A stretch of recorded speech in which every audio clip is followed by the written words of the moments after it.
But now, let's turn our focus to an issue many producers struggle with, and that's tall fescue. Let's learn a little more about the challenges tall fescue presents for cattle grazing.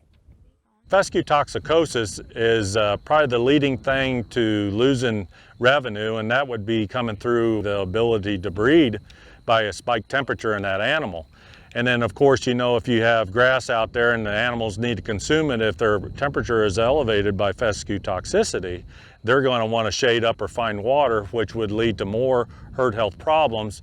We also know that fescue has a cost to reproductive performance. Your calving rates can drop down 25 to 50%. And so the cost in overall calf production, the weaning weights, it's all associated with fescue toxicosis. Fescue toxicosis is caused by ergot alkaloids produced by a fungal endophyte that infects Kentucky 31 tall fescue. It costs the industry, the cattle industry, about $1 billion a year.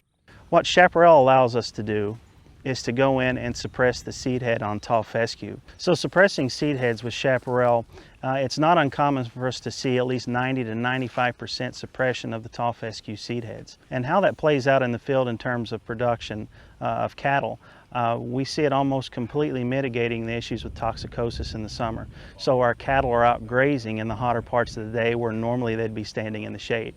We're seeing better body condition on cattle because they're able to graze more, and we're also weaning heavier calves. It has worked really well for us, and I think it'll work very well for anybody else trying to gain the same type of goals that you are and trying to increase fertility, reduce the heat in your type of cattle from the fescue toxicosis, and you know, weight gain. I mean, it's all about weaning off a better and bigger calf.